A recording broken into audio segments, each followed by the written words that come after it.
کچھ ہی دیر میں جدید تراش خراش کے لباس میں ملبوس انتہائی ماڈرن قسم کی لڑکی گیٹ سے نمودار ہوئی تھی۔ ہائے شامیر، آج لیٹ کیوں ہو گئے؟ وہ گاڑی میں بیٹھتے ہوئے کافی بے تکلفی سے بولی تھی، اور اس کے لفظ آج پہ اینا کے کان کھڑے ہو گئے تھے، اور اسے یہ سمجھنے میں ذرا دیر نہ لگی کہ وہ اسے روزانہ پک کرتا ہے۔ پھر وہ دونوں آپس میں باتیں کرتے رہے، اور اینا چپ چاپ نہ جانے کیا کیا سوچتی رہی۔ آج اس کے سامنے شامیر کی شرافت کا پہلو آیا تھا، اس لیے تو اسے تو کچھ سوچنا ہی تھا، اور اس کی سوچیں اس کے چہرے پہ صاف نظر آ رہی تھیں، جن کو شامیر نے بیک ویو مرر سے ہی جانچ لیا تھا، اور خطرے کی گھنٹی بھی سنائی دینے لگی تھی۔ آج گھر میں چہل پہل معمول سے زیادہ تھی، کیونکہ آج رانیہ آپی اپنے بچوں کی ہمراہ تشریف لائے ہوئے تھیں، اور ان کے آتے ہی رونقیں کچن سے لے کر گیٹ تک بچھ جاتی تھیں۔ ان رونقوں میں اینا پیش ہوتی تھی۔ اس وقت بھی ہرا بھرا لان اس کے لیے کرکٹ اسٹیڈیم بنا ہوا تھا۔ حمزہ، میرے بعد تمہارا اوور شروع ہوگا، دعا کرو آخری بال پہ یہ آؤٹ ہو جائے۔ اسے وکٹ پہ کھڑی سونی کو دیکھا، اور خود باؤلنگ کروانے کے لیے تھوڑی دور چلی گئی تھی۔ ادھر آؤ۔ ایک پاؤں آگے ایک پاؤں پیچھے ہی تھا جب عقب سے شاہمیر کی آواز آئی تھی۔ اس کا گیند والا ہاتھ فضا میں ہی رہ گیا تھا، اور اس نے گردن موڑ کر شاہمیر کو دیکھا تھا۔ وہ ابھی ابھی گاڑی سے اترا تھا، البتہ اس نے اپنا انداز بدلنے کی زحمت نہیں کی تھی، یوں جیسے اسٹیچو بن گئی ہو۔ میں کہہ رہا ہوں ادھر آؤ۔ اب کی بار آواز اور لہجہ سخت تھے۔ وہ دانت کچکچاتی ہوئی گیند حمزہ کی سمت اچھال کر اس کے قریب آ گئی۔ تم نے میری کلاس فیلو کے بارے میں کسی کو کچھ بتایا تو نہیں؟ شامیر کے لہجے میں صبح والا خدشہ بول رہا تھا۔ اینا اور مشکوک ہو گئی۔ وہ گاڑی والی، وہ جب بھی معصومیت پہ آتی تو حد کر دیتی تھی۔ دیکھو اینا، اس کے بارے میں بی جان، نویرا، سارا یا پھر سمیر کو بتانے کی کوئی ضرورت نہیں ہے۔ اس کی گاڑی خراب ہے، اس لیے آج کل میں اسے ڈراپ کر رہا ہوں۔ وہ بہت اچھی لڑکی ہے، کوئی غلط بات مت سوچنا۔ شامیر نے نہ جانے کیوں وضاحت پیش کی تھی۔ صبح تو آپ صرف آج کہہ رہے تھے کہ اس کی گاڑی خراب ہے، اور اب آج کل اتنے بڑے گھر کی بیٹی ہے وہ، کیا اسے دوسری گاڑی چھوڑنے نہیں جا سکتی؟ یا پھر اس کے گھر میں صرف ایک ہی گاڑی ہے؟ وہ بھی بال کی کھال اتارنا خوب جانتی تھی۔ شامیر غصہ دبا گیا تھا، کیونکہ آج وہ خود پھنسا ہوا تھا اور وہ شیر ہو رہی تھی۔ دیکھو ہے نا، تم نے کسی بات کو مرچ مسالہ لگا کر کسی کو بتانے کی کوشش کی تو مجھ سے برا کوئی نہیں ہوگا۔ میں نہیں چاہتا کہ میں سب کی نظروں میں مشکوک ہو جاؤں، یا پھر اس لڑکی کے کردار پہ کوئی حرف آئے اور مجھے ہاں وہاں صفائیاں دینا پڑے۔ اس لیے تمہیں وارن کر رہا ہوں کہ اپنی زبان قابو میں رکھنا، سمجھی تم؟ اس نے سختی سے کہا تھا۔ وہ کندھے اچکا کر پلٹ گئی۔ اینا، کیا بات تھی؟ ماموں نے تمہیں کیوں بلایا تھا؟ حمزہ قریب آ گیا، اس کی طبیعت میں تجسس حد سے زیادہ بھرا ہوا تھا۔ تمہارے ماموں کا کسی کے ساتھ زبردست قسم کا افیئر چل رہا ہے، اور وہ اسے چھپا رہے ہیں۔ وہ بھی اینا فیروز تھی، الٹی کھوپڑی والی۔ ماموں کا افیئر؟ حمزہ نے آنکھیں پھیلائیں۔ ہاں، اور اب کسی کو بتانا مت۔ چلو اندر چلتے ہیں اور لوڈو کھیلتے ہیں، اب باہر اندھیرا ہو چکا ہے۔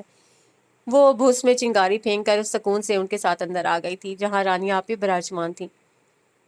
دوسرے روز صبح ہی صبح وہ غصے سے کھولتا ہوا اس کے کمرے میں جا پہنچا تھا۔ میں نے تم سے کہا تھا کہ کسی سے کچھ کہنے کی ضرورت نہیں، یہ سب کیا بکواس کی۔ وہ اسے کھا جانے کے در پہ تھا، اور وہ جو اسکول جانے کے لیے تیار ہو رہی تھی، اپنی پنک کلر کی ٹائی کو پن لگاتے ہوئے اس کی سمت پلٹی تھی۔ کیا ہوا ہے؟ شامیر کا دل چاہا اسے گھونسا جاڑ دے۔ تم نے حمزہ اور سونی سے میرے بارے میں کیا کہا اور کیوں کہا، جبکہ میں منع کر کے گیا تھا؟ اور کیا ایسی واہیات باتیں بچوں سے کی جاتی ہیں؟ وہ تل ملاتے ہوئے پوچھ رہا تھا۔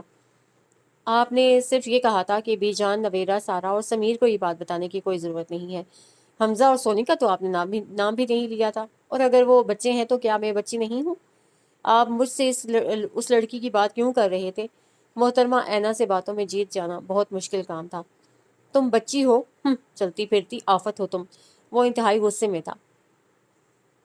میں بی جان کو بتاتی ہوں، آپ مجھے آفت کہہ رہے ہیں؟ ایک تو آپ لڑکیوں سے افیئر چلاتے ہیں، اور پھر اسے چھپانے کا کہتے ہیں۔ بی جان، شامیر بھائی مجھے، وہ بلند آواز سے کہتی دروازے کی طرف لپکی تھی کہ شامیر نے اسے بازو سے پکڑ کر اپنی سمت کھینچ لیا۔ خدا کے لیے اینا، کسی کی عزت بے عزتی کا خیال کر لیا کرو، پلیز اپنی زبان بند رکھو۔ وہ بی جان کی وجہ سے بے بس ہو گیا۔ آپ میرا بازو چھوڑیں، وہ تیکھے لہجے میں بولی تھی، اور شامیر اس کا بازو چھوڑ کر تل ملاتے ہوئے بالآخر کمرے سے ہی نکل گیا تھا، اور وہ دل کھول کر ہنسی تھی۔ حمزہ اور سونی نے رات سونے سے پہلے اپنے ماموں کے کارنامے کی اطلاع اپنی ماں کو دی تھی، اور صبح صبح جاگنگ سے واپسی پہ ہی رانیہ آپی نے شامیر کی تفتیش شروع کر ڈالی تھی، جس میں اسے کئی بار وضاحت دینا پڑی تھی کہ وہ لڑکی محض ایک کلاس فیلو ہے اور اس کی گروپ ممبر ہے، اس لیے چند روز کی پک اینڈ ڈراپ کا مسئلہ تھا۔ جس کے لیے شامیر نے اسے آفر کی تھی، کیونکہ وہ بھی اسی ایریا کی رہائشی تھی اور روڈ بھی ایک ہی تھا، لیکن اتنی وضاحتوں کے بعد بھی رانیہ آپی کا شک دور نہیں ہوا تھا۔ انہوں نے اینا کو خاموشی سے شامیر پر نظر رکھنے کو کہا تھا، جس کا اس نے بخوشی وعدہ کر لیا۔ دادوں میں پاس ہو گئی، میرا رزلٹ آ گیا، وہ دور سے ہی شور مچاتی ہوئی آ رہی تھی۔ لہجہ خوشی سے کھنک رہا تھا۔ بی جان، نواز گیلانی اور شامیر بیک وقت چونک گئے تھے۔ انہیں ہرگز امید نہیں تھی، لیکن یہ سچ تھا کہ وہ 6 نمبر سے پاس ہوئی تھی۔ جیتی رہو، اللہ کامیابی نصیب کرے۔ بی جان نے اسے اپنی آغوش میں سمیٹ کر دعائیں دیں اور ماتھے پہ پیار کیا تھا۔ تایا انکل، میرے مارکس آپ سب کی توقع سے زیادہ آئے ہیں، اس نے خوشی سے چہکتے ہوئے بتایا تھا، جس پہ نواز گیلانی نے اسے مبارکباد دی، سر تھپکا اور ساتھ ساتھ انعام بھی دیا تھا۔ اس سے پہلے کہ اینا ان سے انعام وصول کر کے پیچھے ہٹتی، شامیر وہاں سے اٹھ کر چلا گیا تھا، حالانکہ وہ اسے متوجہ کر کے اپنی کامیابی کا بتانے ہی والی تھی۔ اسے جاتے ہوئے دیکھ کر ذرا کی ذرا ٹھہری تھی اور پھر دوبارہ سے سب کی طرف متوجہ ہو گئی تھی۔ تھوڑی دیر بعد نویرا، سارا اور سمیر نے بھی اسے مبارکباد سے نوازا تھا، بلکہ سمیر تو باقاعدہ اسے آئس کریم کھلانے لے گیا تھا۔ اب میں کالج جاؤں گی نا دادو، آج کل اسے پاس ہونے سے بھی زیادہ کالج جانے کی خوش کر رہی تھی۔ ہاں کیوں نہیں میری بیٹی بہت زیادہ پڑھے لکھے گی، بی جان نے اس کے بال سنوارتے ہوئے پیار سے کہا تھا۔ بڑا نام روشن کرے گی، انیسا بیگم دل ہی دل میں بڑبڑائی۔ میں سارا آپی کے ساتھ کالج میں ایڈمیشن لوں گی۔ کیوں؟ سارا کے کان کھڑے ہو گئے تھے۔ آپ کا کالج بہت خوبصورت ہے اور گھر سے زیادہ دور بھی نہیں ہے، ابھی تو آپ نے 2 سال اور پڑھنا ہے اس کالج میں، اس لیے مجھے بھی آسانی رہے گی آپ کے ساتھ۔ اینا پہلے سے سوچی بیٹھی تھی، لیکن سارا کو یہ منظور نہیں تھا۔ ہو سکتا ہے میں اس سال کالج چھوڑ دوں، میرا ارادہ ہے کہ میں 1 سال کے لیے اسٹڈی ڈراپ کر کے کچھ ریسٹ کروں، اس دوران میں مختلف کورسز کر لوں گی۔ سارا اینا کو اپنے کالج میں افورڈ کرنے کا حوصلہ نہیں رکھتی تھی، اسی لیے بہانے سے ٹال دیا تھا، سو مجبوراً اسے اپنے ایڈمیشن اور کالج کا مسئلہ نواز گیلانی کے سامنے رکھنا پڑا تھا، اور چند دن میں ہی اس کا ایڈمیشن ہو بھی گیا تھا۔ اینا ادھر آؤ بیٹا، تمہارے پاپا کا فون ہے، بات کر لو۔ نواز گیلانی کی اطلاع پہ فریش موڈ میں سیڑھیاں اترتی اینا کے قدم سست پڑ گئے تھے، اور یہی سستی اس کے چہرے پہ چھا گئی تھی، وہ ایک پل میں ہی بجھ سی گئی تھی۔ ہیلو، دوسری طرف سے فیروز گیلانی کی بےتاب سی آواز ابھری تھی۔ السلام علیکم، اس نے سپاٹ سے لہجے میں سلام کیا تھا۔ وعلیکم السلام، کیسی ہو میری جان، میری بچی؟ ٹھیک ہوں، مبارک ہو بیٹا، تم نے انتہائی اچھے مارکس سے میٹرک کلیئر کیا ہے، مجھے سن کر بہت خوشی ہوئی ہے بیٹا، وہ اپنی خوشی کا اظہار کر رہے تھے۔ تھینکس یو، اسے بہت ہی نارمل سے انداز میں شکریہ ادا کیا تھا۔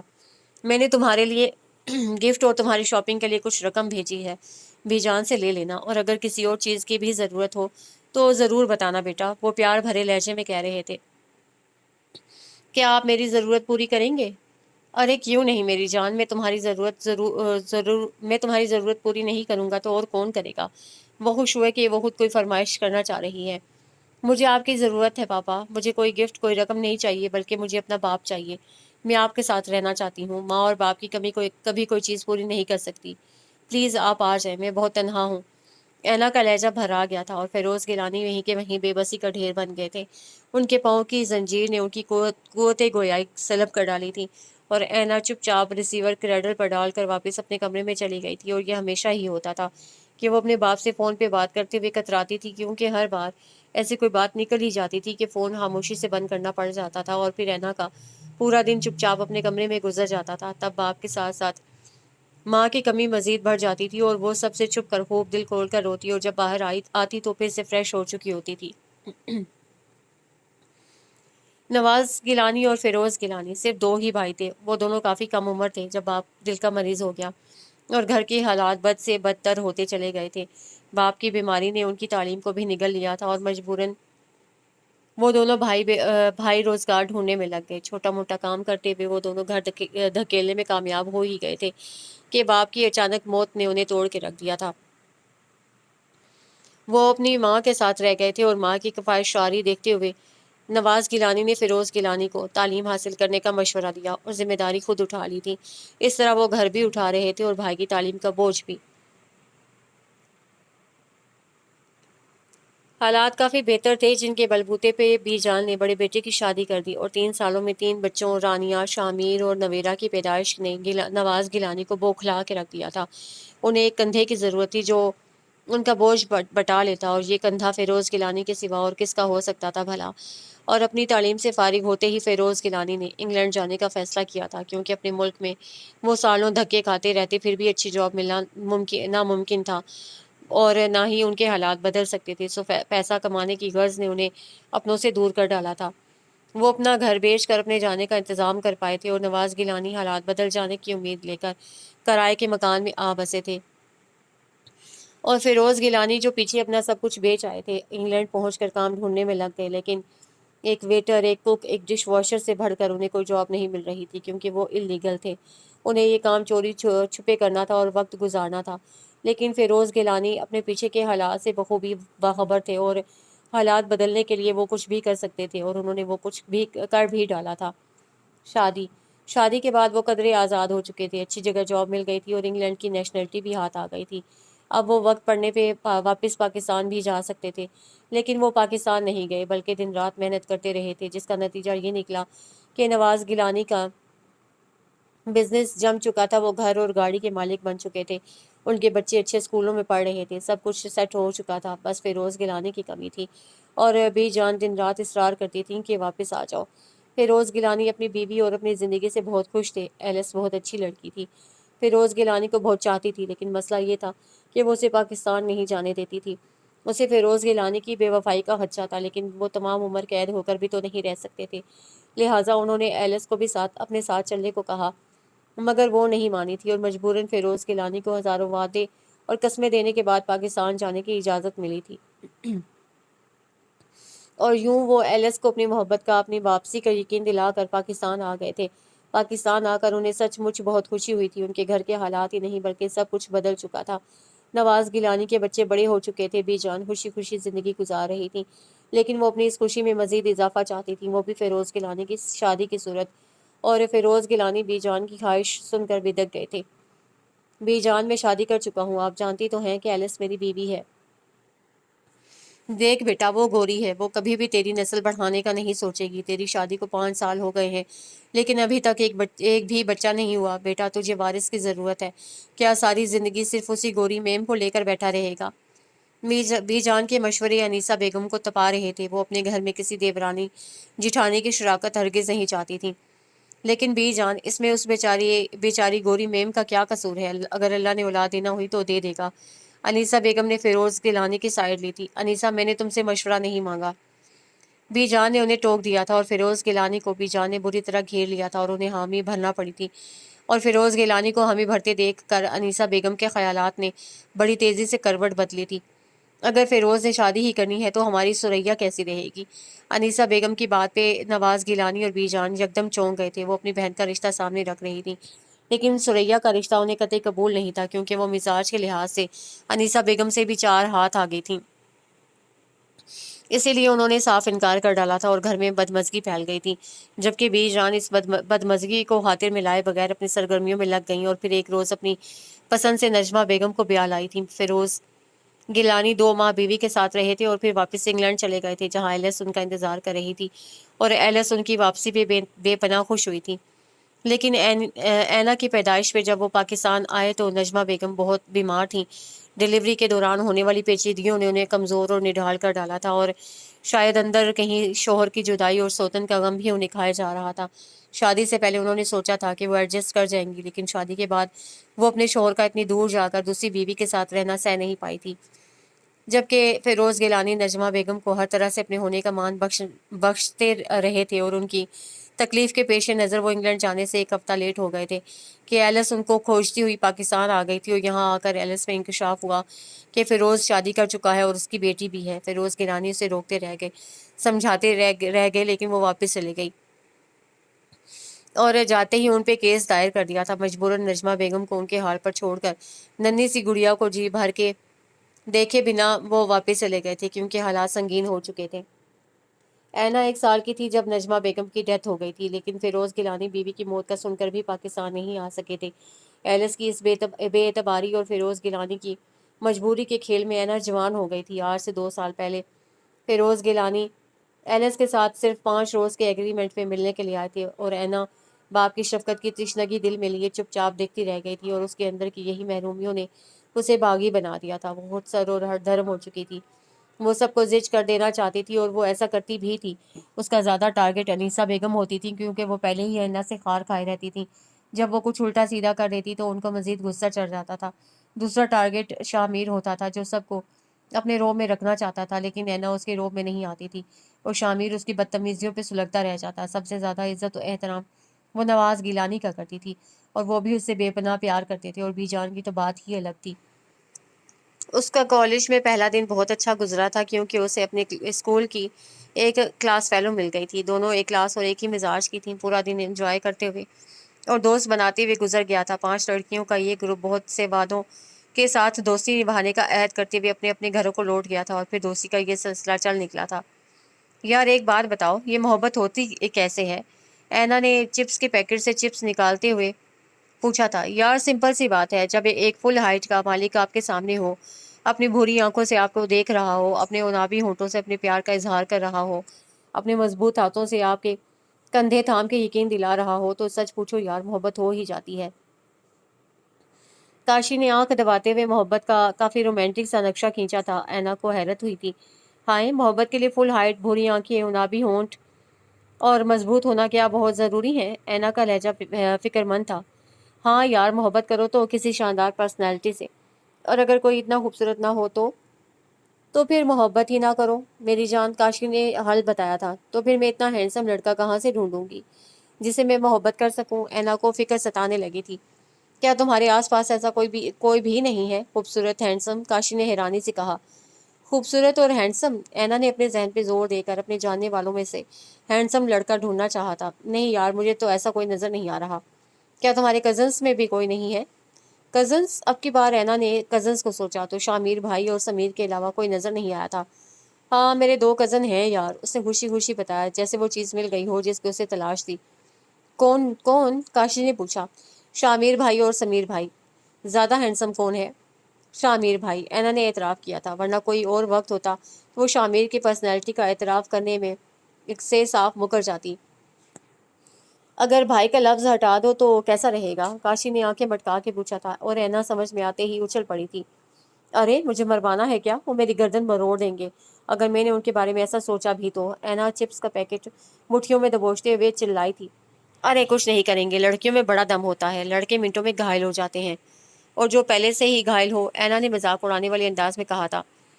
ان کا کسی لڑکی کے ساتھ افیئر چل رہا ہے روز ان کا کسی لڑکی کے ساتھ افیئر چل رہا ہے، روز اس لڑکی کو پک اینڈ ڈراپ کرتے ہیں۔ اینا نے اطلاع پہنچائی تھی۔ تو یار اس لڑکی کو راستے سے ہٹا دو۔ کیسے یار؟ اینا اب اس کی باتوں سے الجھنے اور بیزار ہونے لگی تھی۔ رانیہ آپی، آج میں نے اس لڑکی کو شامیر کے ساتھ ایک ہوٹل میں دیکھا تھا۔ شامیر بھائی اسے گفٹ دے رہے تھے اور وہ مسکرا رہی تھی۔ رانیہ آپی کا دل دھک سے رہ گیا۔ اب کیا کریں؟ شامیر کو کیسے منع کریں کہ وہ اسے میل جول نہ رکھے؟ رانیہ آپی کا لہجہ پرسوچ اور فکر مند تھا۔ شامیر بھائی کو نہیں، آپ اس لڑکی کو منع کریں جو ان کے پیچھے پڑی ہوئی ہے۔ اینا نے راستہ دکھایا۔ اس لڑکی کو منع؟ مگر کیسے؟ ارے آپی، سمپل سی بات ہے، اس کے گھر میں جائیں اور اسے کھری کھری سنا کر واپس آ جائیں۔ اینا کے خیال میں یہ سب کرنا بہت آسان تھا۔ نہیں اینا، ایسا کیسے ہو سکتا ہے بھلا؟ شامیر کو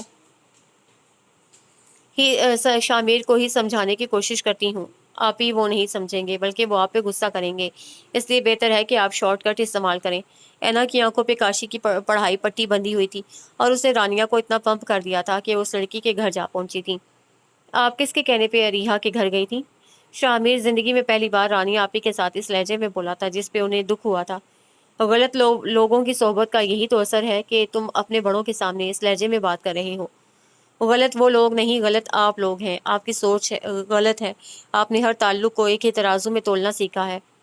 ہاں، آج کل کی لڑکیاں جیسی ہیں ان کا ہمیں خوب پتہ ہے، رانیہ آپی نے غصے سے کہا تھا۔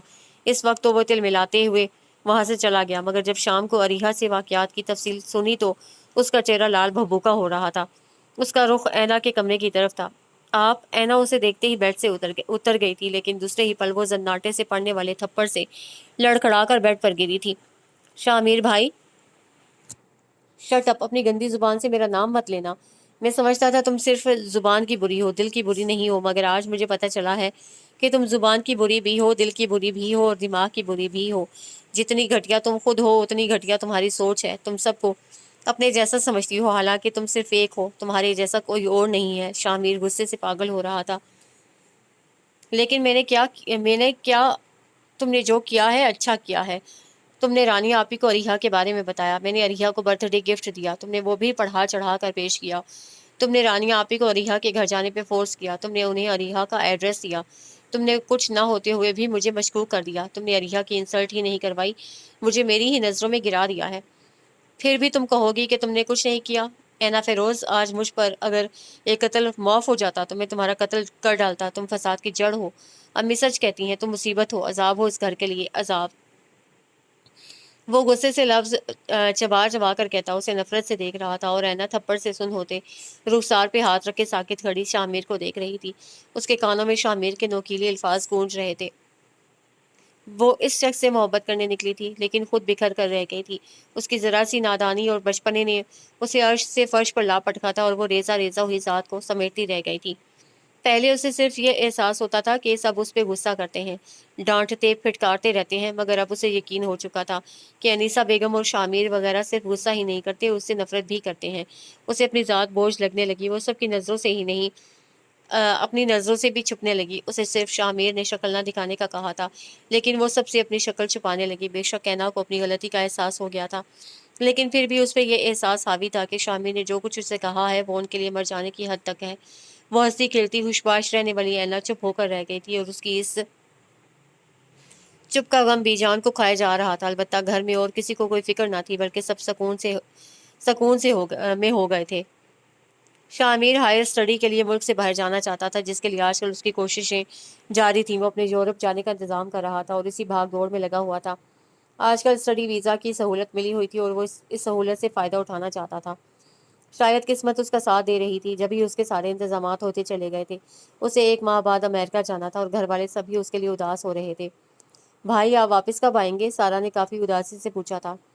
4 سال بعد انشاءاللہ، میں آپ لوگوں کے ساتھ ہوں گا۔ شامیر نے مسکرا کر چھوٹی بہن کا ہاتھ تھپکا تھا۔ 4 سال تو بہت زیادہ ہوتے ہیں بھائی، زندگی بہت بدل جاتی ہے، سارا نے کھوئے ہوئے لہجے میں کہا تھا۔ اللہ سے بہتری کی دعا کرنی چاہیے گڑیا۔ اس نے بہن کو بازو کے گھیرے میں لے کر قریب کر لیا تھا۔ بھائی ہمارے لیے بھابھی بھی لے آنا، نویرا نے چائے کا کپ تھماتے ہوئے چھیڑا تھا۔ اللہ خیر کرے، میرا بیٹا بھلا کیوں لانے لگا گوری میم؟ تمہارے چچا نے جو روگ پال رکھا ہے کیا وہ کافی نہیں ہے؟ انیسہ بیگم نے بیٹی کو ڈانٹ دیا تھا۔ امی میں تو مذاق کر رہی تھی، نویرا نے ماں کا غصہ کم کرنا چاہا تھا۔ میں تو مذاق میں بھی ایسی بات کرنے سے ڈرتی ہوں، میرا بیٹا پڑھ لکھ کر آ جائے تو دھوم دھام سے شادی کروں گی، سارے ارمان پورے کروں گی۔ انیسہ نے شامیر کا ماتھا چوما تھا۔ امی اگر آپ سارے ارمان شامیر بھائی پہ پورے کر لیں گے تو میرے لیے کیا بچے گا؟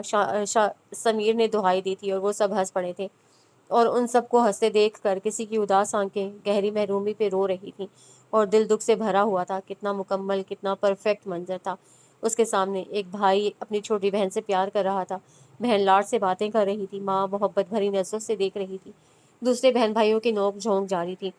سب کے درمیان ایک رشتہ تھا، مان تھا، محبت تھی، اور وہ ایک دوسرے کا احساس تھا۔ سب کچھ تھا وہاں، وہ سب کچھ جو اینا فیروز کے پاس نہیں تھا۔ بس دکھ تھا یا پھر آنسو تھے، اور ایک گہرا احساس تھا، محرومی کا احساس۔ سمیر اور سارا کی کسی بات پہ کہکا لگا کر ہنستے ہوئے شامیر کی نظر اوپر کی سمت اٹھی تو پھر اٹھی ہی رہ گئی۔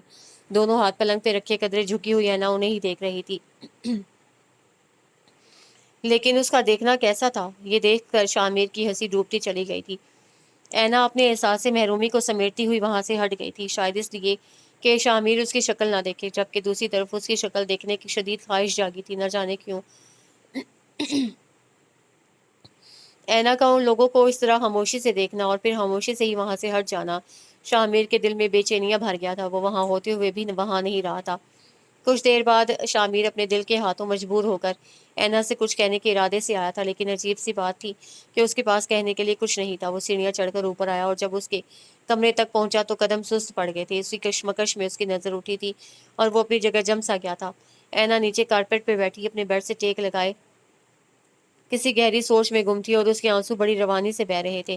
اس کی تنہائی، اس کے اکیلے پن کا احساس شامیر کو اچھی طرح سے ہو چکا تھا، لیکن اس کے باوجود ایک اور احساس تھا جو شامیر کو اپنے گھیرے میں لے رہا تھا، اور وہ اس احساس کو کوئی نام نہیں دے پا رہا تھا۔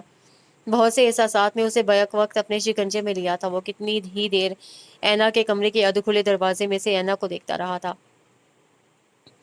شامیر یہاں کیوں کھڑے ہو؟ انیسہ بیگم اوپر آئیں تو شامیر کو اینا کے کمرے کے سامنے کھڑے دیکھ کر ٹھٹک گئیں۔ کچھ نہیں امی، وہ ہے نا رو رہی تھی، اس لیے رک گیا تھا۔ نہ جانے کیوں وہ گھبرا گیا تھا، اسے اپنا لہجہ اجنبی سا لگا تھا اور اپنے بہانے پہ حیرت ہوئی تھی۔ اینا کیوں رو رہی تھی؟ انہوں نے بیٹے کی اڑی اڑی رنگت کو مشکوک نظروں سے دیکھا تھا۔ پتہ نہیں، اس نے گندے اچھلائے، لیکن پھر بھی انیسہ بیگم نے تصدیق کرنے کے لیے اینا کے کمرے میں جھانک کر دم لیا تھا۔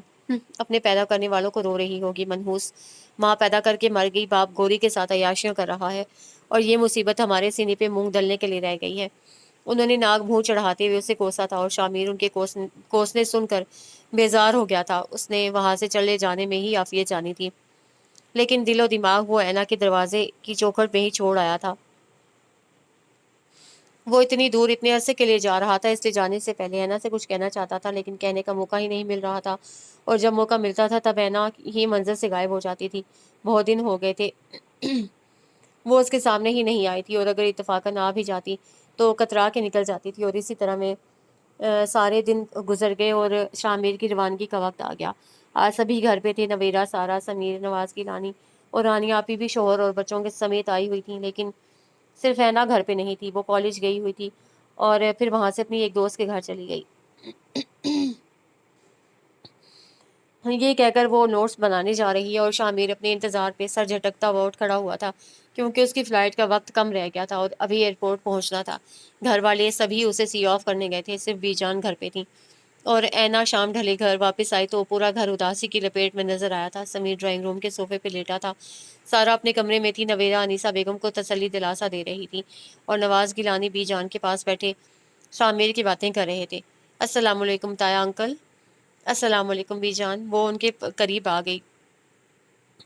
وعلیکم السلام بیٹا، جیتی رہو، اتنی دیر کیوں لگا دی؟ شامیر تم سے ملنے کے لیے انتظار کرتا رہ گیا تھا، نواز گیلانی نے اس کے سر پہ ہاتھ رکھتے ہوئے کہا تھا۔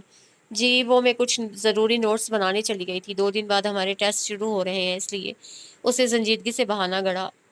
چلو یہ بھی ضروری تھا، اچھا کیا تم نے۔ وہ سر ہلا کر اسے کالج کی روٹین پوچھنے لگے تھے، اور بی جان اندر ہی اندر اینا کی سنجیدگی پہ پریشان تھی۔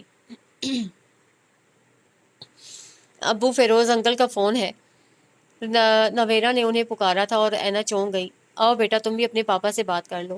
وہ اس کا ہاتھ تھپک کر اٹھ گئے تھے، لیکن وہ بات کرنے کی بجائے چپ چاپ اٹھ کر اپنے کمرے میں چلی گئی تھی، اور بی جان دیکھتی رہ گئی۔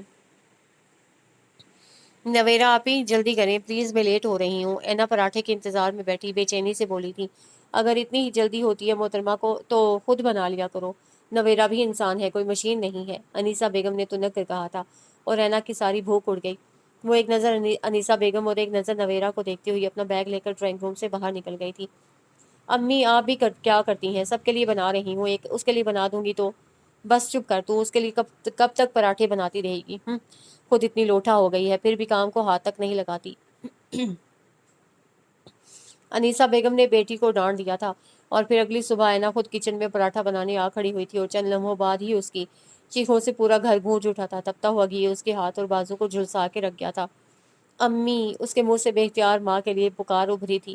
بی جان نے اس کو دیکھ کر سینہ پیٹ لیا تھا۔ انیسہ بیگم بوکھلا گئی تھی، اور نویرا شرمندہ سی کڑی تھی۔ اینا تکلیف سے تڑپ رہی تھی۔ سمیر نے بھاگ کر اس کے لیے برنال ڈھونڈی اور اس کی بازو پہ لگائی۔ تمہیں کس سے کہا تھا پراٹھا بنانے کو؟ بی جان نے غصے سے پوچھا، اور ان کے سوال پہ اینا کی تکلیف اور جلن کی شدت مزید بڑھ گئی تھی، اور ساتھ ہی آنسو چھلک پڑے تھے۔ میں تم سے کیا پوچھ رہی ہوں اینا، تم پراٹھا بنانے کیوں آئی تھی؟ بی جان نے پھر پوچھا۔ ان کے تیور بگڑے ہوئے تھے، اور انیسہ بیگم نظریں چرا رہی تھی۔ مجھے جلدی کالج جانا تھا، اس لیے خود بنانے لگی۔ اینا نے انیسہ بیگم کو کوئی دوش نہیں دیا تھا، کیونکہ اینا کو احساس ہو چکا تھا کہ وہ خواہ سب پر بوجھ بنی ہوئی ہے۔ جس لڑکی کے اپنے ماں باپ ہی نہیں ہے، وہ دوسروں پہ روب کیوں جماتی ہے؟ اس کا اپنا کون ہے بھلا؟ یہی سوچ کر اسے سب سے شکوے شکایات اور ضدیں کرنا چھوڑ دی تھی۔ تم نویرا سے کہہ دیتی، وہ صبح سے اٹھی ہوئی ہے، بی جان نے ہفگی سے کہا تھا، لیکن اینا پھٹ پڑی۔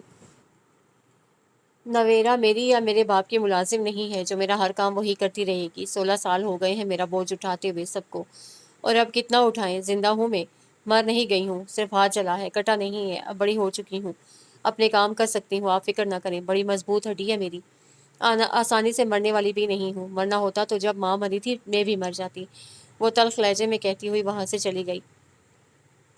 آج اس کی وین نہیں آئی تھی، اس لیے وہ گھر سے پیدل ہی نکل آئی تھی، اور ابھی وہ چند قدم دور ہی پہنچی تھی کہ سمیر کی بائک اس کے قریب آ رکی۔ بیٹھو، میں تمہیں ڈراپ کر دیتا ہوں۔ نہیں میں چلی جاؤں گی۔ اینا بیٹھو یار، دیر ہو رہی ہے، سمیر نے خفگی سے کہا تھا، کیونکہ کافی دن ہو گئے تھے اینا نے کسی پہ بھی اپنا حق جتانا چھوڑ دیا تھا۔ میں کہہ رہی ہوں نا کہ میں چلی جاؤں گی، اور اچھا ہے ٹانگوں کی تھوڑی ورزش بھی ہو جائے گی۔ اس نے ہلکے پھلکے انداز میں سمیر کو ٹالنا چاہا تھا۔ اینا میں آخری بار کہہ رہا ہوں بیٹھو، ورنہ پیچھے ورنہ زندگی بھر تم سے بات نہیں کروں گا۔ سمیر کی دھمکی میں کچھ اثر تھا، جب بھی مجبوراً وہ چپ چاپ بیٹھ گئی تھی۔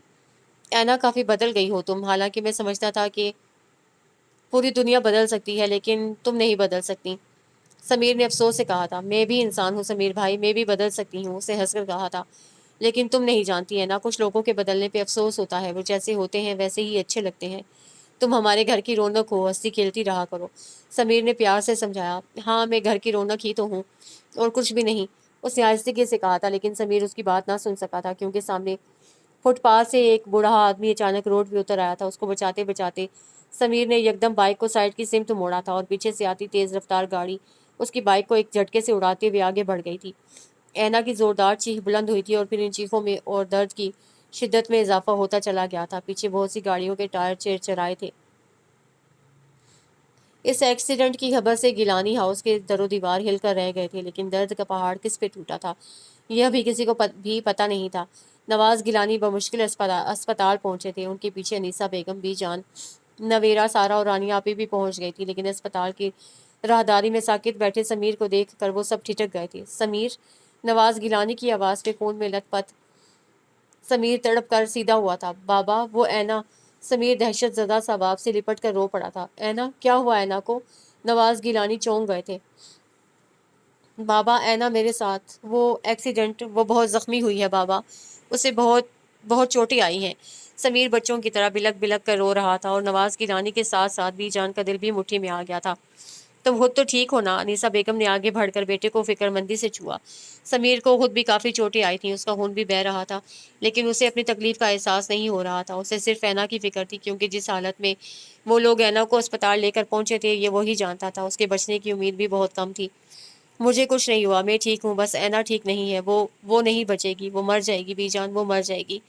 سمیر کی ذہنی حالت بہت منتشر ہو چکی تھی۔ نواز گیلانی نے ڈاکٹرز سے کہہ کر اس کی ٹریٹمنٹ کروائی اور اینا کی کنڈیشن پوچھی، لیکن فی الحال ڈاکٹرز کچھ بھی بتانے سے گریز کر رہے تھے۔ اور ٹھیک 2 گھنٹے بعد ڈاکٹرز کے مکمل چیک اپ کے بعد پتہ چلا کہ اینا کی دونوں ٹانگوں میں فریکچر ہو گیا ہے، جس کے لیے اس کا آپریشن ضروری تھا۔ اور دونوں ٹانگوں کے آپریشن کا سن کر سب کے سب ساکت و صامت رہ گئے تھے، اور بی جان بے ہوش ہو کر گر پڑی تھی۔ اسپتال سے 1 ماہ بعد ڈسچارج ہو کر وہ گھر آئی تھی، لیکن ویل چیئر پہ۔ اس کی ٹانگوں کا آپریشن کامیاب ہوا تھا، لیکن پھر بھی اتنی آسانی سے اور اتنی جلدی وہ چل نہیں سکتی تھی۔ اس کے لیے گھر پہ اس کا ٹریٹمنٹ ضروری تھا، اور ڈاکٹرز نے بے حد اصرار سے انہیں تاکید کی تھی کہ اس کی روزانہ ایکسرسائز اور مساج بہت ضروری ہے، ساتھ ساتھ اس کا چیک اپ، اس کی میڈیسن اور اس کی خوراک پہ پوری توجہ کی ضرورت تھی۔ وہ چلتے پھرتے ہنستے کھیلتے اپاہج ہو گئی تھی۔ وہ جو بہت پہلے تھوڑا بہت بول بھی لیتی تھی، بات کر لیتی تھی، اس حادثے کے بعد بالکل چپ ہو کر رہ گئی تھی۔ شروع میں نویرا اس کا کافی خیال رکھتی رہی تھی، لیکن پھر نویرا کے ایگزام شروع ہوئے تو اینا پہ توجہ کم ہو گئی تھی۔ سارا پتہ نہیں کن کاموں میں مصروف رہتی تھی۔ وہ کبھی کبھار ہی اینا کے کمرے میں آتی تھی۔ سمیر روزانہ آتا تھا، لیکن وہ لڑکا تھا، نہ تو وہ اینا کو ایکسرسائز کروا سکتا تھا، نہ ہی اس کی مساج کر سکتا تھا۔ البتہ وہ اس کی میڈیسن اور کھانے پینے کا کافی دھیان رکھتا تھا۔ اس حادثے کے 2 ماہ بعد فیروز گیلانی کا فون آیا تھا، اور وہ اینا کے لیے بہت پریشان ہو رہے تھے۔ جب سے اینا کے ساتھ یہ حادثہ ہوا تھا بی جان بستر سے لگ گئی تھی، اسی لیے اینا کی سہولت کے لیے فیروز خان نے ایک ملازمہ کا بندوبست کرنے کو کہا تھا، جو سمجھدار بھی ہو اور ہر وقت اینا کے ساتھ بھی رہے۔ فیروز گیلانی کا آئیڈیا نواز گیلانی کو بہت اچھا لگا تھا اور پسند آیا تھا۔ وہ ان کا فون سن کر اینا کے پاس ہی آئے تھے، لیکن اینا نے فیروز گیلانی کا نام سنتے ہی انہیں روک دیا تھا۔ پلیز انکل، مجھ سے کسی کی بھی بات مت کیا کریں، مجھے کسی کا بھی ذکر نہیں سننا۔ لیکن بیٹا تم جانتی تو ہو وہ… ہاں میں جانتی ہوں کہ اگر میں مر بھی جاتی تو وہ میرا جنازہ پڑھنے نہ آتے، صرف اس ڈر سے کہ ان کی بیوی ان پہ کیس کر دے گی، اینا چٹک کر بولی تھی۔ بیٹا وہ بھی تو مجبور ہے، اگر وہ بیوی کی اجازت کے بغیر یہاں آ جاتا ہے تو تم جانتی ہو اسے 24 گھنٹے کے اندر اندر پولیس اپنی کسٹڈی میں لے گی، اور ہم کچھ بھی نہ کر سکیں گے۔ پھر وہ جیل میں جائے گا ہی، الٹا ہم بھی پریشان ہوتے رہیں گے۔ انہوں نے اسے سمجھایا تھا۔ ٹھیک ہے تایا ابو، جو جیسا ہے ٹھیک ہے، میں کسی سے کوئی مطالبہ نہیں کر رہی، بس میں یہ چاہتی ہوں کہ میرے سامنے میرے کسی بھی نام نہاد رشتے کا کوئی ذکر نہ ہو۔ اگر ماں کے نہ ہونے سے کوئی فرق نہیں پڑتا تو باپ کے نہ ہونے سے بھی میں کچھ نہیں ہوگا. پہلے سب کے درمیان گھس کر بیٹھتی تھی، پھر بھی تنہا رہتی تھی. اب کمرے میں اکیلی بیٹھی رہتی ہوں، اب بھی تنہا ہی رہتی ہوں. کچھ خاص فرق تو نہیں پڑا. زندگی چل رہی ہے، زندہ سلامت ہوں. بس یہی فرق آیا ہے نا کہ میں چل نہیں سکتی، معذور ہو گئی ہوں، ٹانگیں اپاہج ہو گئی ہیں، میں رک گئی ہوں. باقی سب کچھ چل رہا ہے، زندگی چل رہی ہے، وقت چل رہا ہے، اور سانسیں بھی چل رہی ہیں. وہ بہت بے تاثر سے سپاٹ لہجے میں نہ جانے کیا کہہ رہی تھی، اور نواز گیلانی بھیگی آنکھوں سے واپس پلٹ گئے تھے. بی جان نے 2 سال اینا کا دکھ دل پہ سہا تھا، اور 2 سال بعد وہ اس دکھ کا بوجھ دل میں لیے خالق حقیقی سے جا ملی تھی. ان کی موت کا دکھ کسی اور کو شاید ہوا تھا یا نہیں اینا کو توڑ کے رکھ گیا تھا. اس گھر میں صرف بی جان ہی تو تھی جنہوں نے اسے ماں اور باپ دونوں کی محبت دی تھی، دونوں طرح کا پیار دیا تھا، ہمیشہ اس کے لیے ڈھال بنی تھی. اینا قسمت کا یہ وار بھی بڑی بہادری سے سہ گئی تھی. شامیر کے ان دنوں ایگزامس ہو رہے تھے، اس لیے وہ چاہنے کے باوجود نہیں آ سکا تھا، اور فیروز گیلانی نے پہلی بار ایک انتہائی قدم اٹھا لیا تھا. وہ ایلس کو طلاق دے کر اچانک پاکستان روانہ ہو گئے تھے. ایلس یقیناً برطانیہ ایمبیسی کے ذریعے ان پہ کیس کر دیتی، لیکن اس بار شاید قسمت کے فیصلے کچھ اور تھے. اچانک ایلس کی بہن اور بھائی کا ایکسیڈنٹ ہوا تھا، اور وہ دونوں اپنی زندگی سے ہاتھ دھو بیٹھے تھے، اور ایلس غمزدہ سی فیروز گیلانی کی بے وفائی بھی فراموش کر گئی تھی. شاید اسے فیروز گیلانی کے دکھ بھی یاد آ گئے تھے. اس پہ بھی ادراک ہو چکا تھا کہ اپنوں کو چوٹ پہنچے تو کیسی تکلیف ہوتی ہے، اور اس تکلیف کے باوجود کسی کو قید کر کے رکھنا، اپنی پابندی جمائے رکھنا بھی کسی ظلم سے کم نہیں تھا. گڈ مارننگ اینا جی. سمیر دروازہ نوک کر کے اندر چلا آیا تھا. وہ جو بیڈ سے ٹیک لگائے بیٹھی کب سے کھلی کھڑکی سے نظر آنے والے آسمان کو دیکھے جا رہی تھی. سمیر کی آواز پہ چونک کر نظروں کا زاویہ بدلا تھا. کیا دیکھ رہی ہو؟ سمیر نے کھڑکی کی سمت دیکھا تھا. دیکھ رہی ہوں کہ آسمان بھی معذور ہی ہے نا، یہ بھی تو کہیں آنے جانے کے قابل نہیں ہے. اس کی بات پہ سمیر ذرا دیر کے لیے چپ کر گیا تھا. چپ کیوں ہو گئے ہو؟ اینا، جب بھی سوچتا ہوں کہ تمہارا مجرم میں ہوں تو سچ پوچھو دل سے یہی آ نکلتی ہے کہ کاش میں معذور ہو جاتا لیکن تمہیں کچھ نہ ہوتا. اس روز میں نے ہی تمہیں زبردستی اپنی بائک پر بٹھایا، حالانکہ تم انکار کر رہی تھی. کاش اس روز تمہیں پیدل ہی جانے دیتا. سمیر کی ندامت پھر سے تازہ ہو گئی تھی. وہ مجرم بنا کھڑا تھا. چھوڑو اس بات کو، تم یہ بتاؤ آج تم میرے کمرے کا راستہ کیسے بھولے ہو؟ اینا نے گزری بات کو چھوڑ کر آج پہ زور دیا تھا، اور سمیر کو مزید شرمندگی ہوئی تھی. یار پڑھائی میں بہت بزی رہتا ہوں، اور جب فارغ ہوتا ہوں تب بابا کسی نہ کسی کام سے باہر بھیج دیتے ہیں. شام کو جم جانا ہوتا ہے، اور رات کو تھوڑی دیر کے لیے جب فارغ ہوتا ہوں تب تم سو چکی ہوتی ہو. سمیر نے وضاحت پیش کی تھی. بے بس لوگ کبھی سو نہیں پاتے سمیر. ساری رات وہ اپنی بے بسی اور لاچاری سوچتے سوچتے صبح کر دیتے ہیں. وہ تلخی سے ہنسی تھی، اور سمیر ایک بار پھر کچھ نہ کہہ سکا تھا. اینا اپنی مایوسی اور بے بسی پہ سر جھٹکتی ہوئی اپنے آپ کو سرزنش کرنے لگی تھی.